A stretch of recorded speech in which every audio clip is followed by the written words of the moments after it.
Oh, hi. I'm looking at my journals, my sketchbooks slash journals. Hazel, that's my dog. Do you ever journal? I mean, this looks more like a sketchbook. I spent 20 years focused on my skills as an artist. But, I also spent a lot of time journaling, just writing about or diary. My dad found my old diaries when I was 12 and 13 and 14. I was really embarrassing. But this is the only journals I've kept, the ones where I did sketches and I wrote about places that I've been and recorded, yeah, those experiences.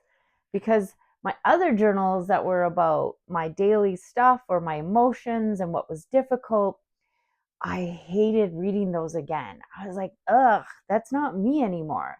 So I just threw them out, burned them, did whatever I could to get rid of them. And then I stopped journaling because I'm like, it's not very helpful. I'm regurgitating all this stuff and I don't know if I'm processing. I'm just like adding to the narrative of those problems, those issues. And I don't journal like that anymore. Today, I do what I call box journaling. And it is a process where you actually eliminate talking about the what and the who. Okay, so situations and people are not really important. And so if somebody were to find your journal pages, they might not know exactly who you're talking about, but it's all the internal stuff that's going on. So, for example, I use this really benign example, the work, right? So let's say at work, you're not getting the promotion that you want, or you're feeling left out, or you're not connecting with your coworkers. And so you'd go to your normal journal and you'd be like, so and so has been bitchy to me, and my boss doesn't help me, and this and that. And you try and like get it all out. But in my process, what I do instead in that situation, I'd write down more of a core belief. So I'd think about that situation at work, go through that in my head, and then I would write what internally is happening for me.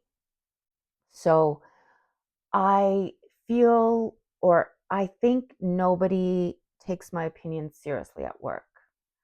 I think that my value here is not really being seen. I think my boss prefers to promote men or something like that. So I go through and it gets deeper and deeper. And then maybe I get to another core belief, which is I think that I don't know how to belong.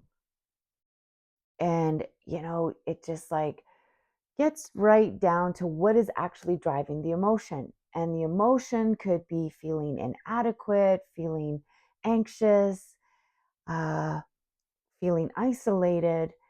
And as a result, there's things that way I behave and I act at work that is fueled by these thoughts and these emotions. All right. So, but I don't go into that part. The next step is voice of compassion. So I can hold those criticisms and those core beliefs that are very difficult at times in certain situations, but I can also hold a voice of compassion.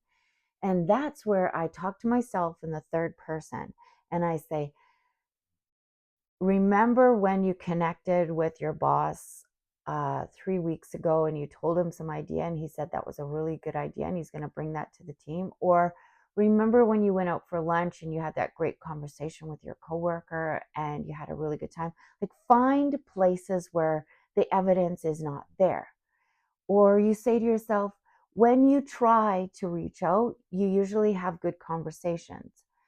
You really keep yourself small. You actually don't reach out a lot at work, and that's the only reason why people are not asking your opinion. Maybe and then you keep out shoulds. It's a practice. All right, I developed this practice on how to excavate both sides. And it's not easy at first. Some people find it really difficult. It's called box journaling. I teach a workshop online and in person, and I find it really cathartic. It's an entirely different way of journaling. I hope you can join me for the next workshop. Reach out, give me your contact information so I can send you the deets. Have a great week.